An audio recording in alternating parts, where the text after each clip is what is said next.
Pengacara TV MFI 2024. Berita, Masjid Al-Amin Gaza, Palestin yang dibina khas hasil usaha sumbangan rakyat Malaysia musnah dibom rejim Israel pada Sabtu lalu. Malaysia Society K dalam hantaran Facebook berkata masjid itu dibina pada penghujung 2013 untuk rakyat Palestin.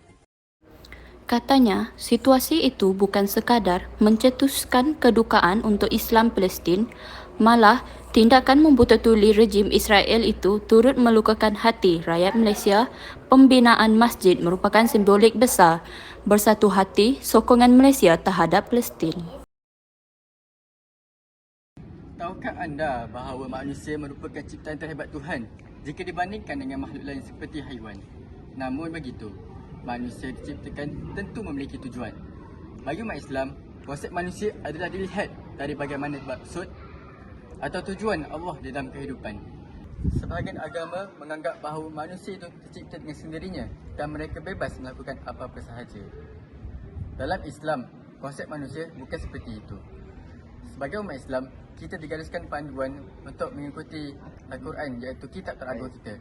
Antaranya seperti kita diciptakan supaya beribadah kepada Allah, menghadapi ujian di dunia sebagai bekal untuk akhirat dan juga menjadi khalifah di atas muka bumi serta berlaku adil dan menegakkan keadilan. Jadi, dalam dokumentari kali ini, kita akan lihat dengan lebih dalam berkaitan isu sifat berperi kemanusiaan pada masa kini.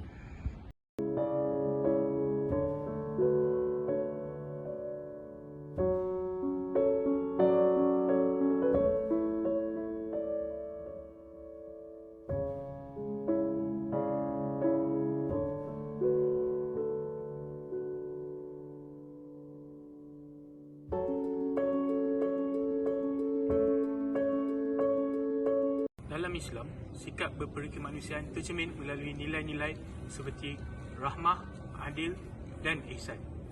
Rasulullah SAW memberi tuntutan yang jelas tentang kepedulian terhadap sesama melalui sabdanya, barang siapa yang tidak menunjukkan balas kasihan kepada manusia, maka Allah tidak akan menunjukkan belas kasihan kepada dirinya.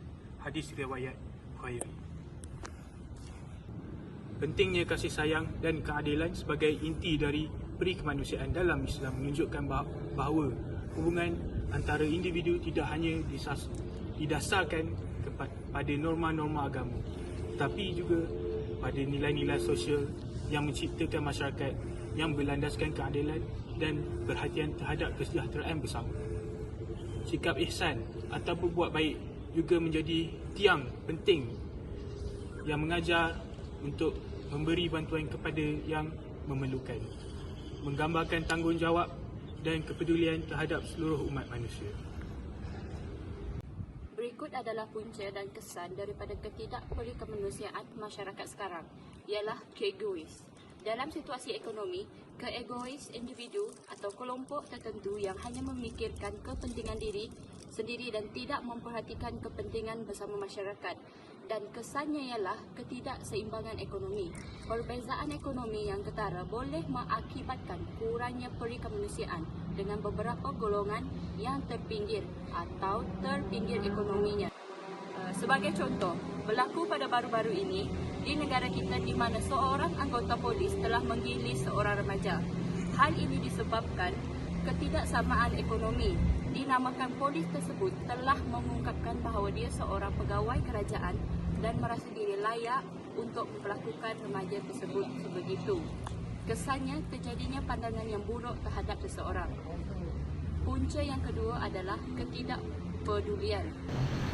Contohnya kurang respon atau partisipasi dalam membantu korban bencana alam atau konflik kemanusiaan kerana kurangnya kepekaan terhadap penderitaan orang lain.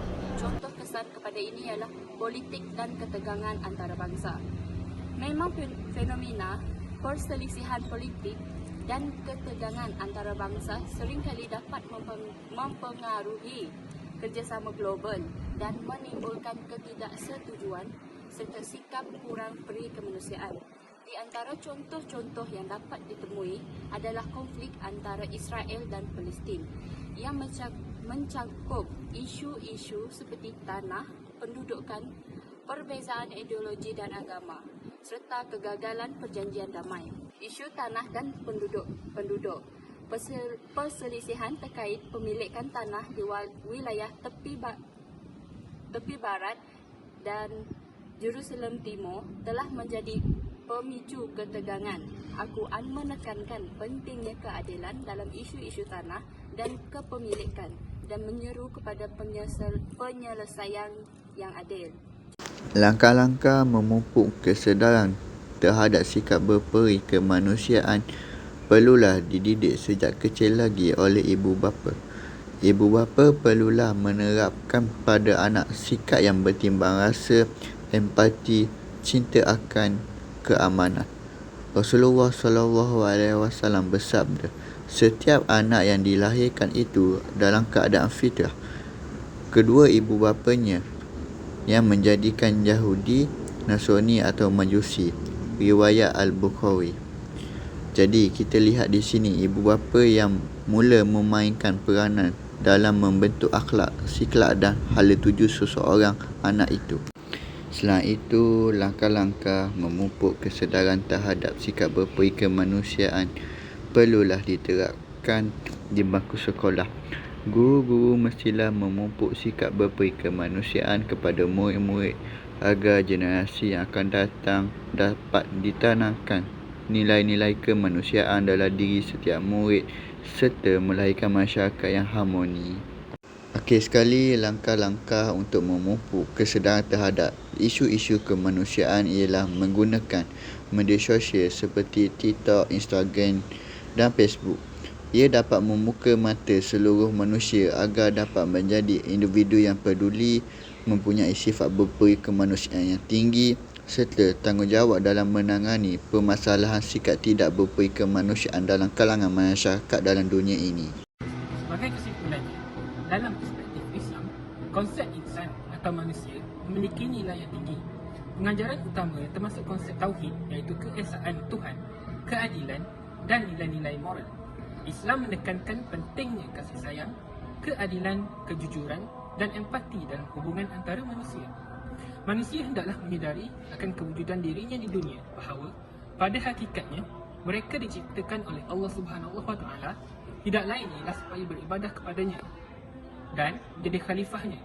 Jika mereka benar-benar telah menyedari lalu tunduk kepada Allah dan Rasulnya, kemudian menjalankan amanah kekhalifannya sesuai dengan tuntutannya dengan menggunakan segala potensi dan kemampuan yang ada secara maksimal dan sebaik mungkin, nescaya manusia akan bahagia hidupnya di dunia dan di akhirat serta tinggi derajatnya.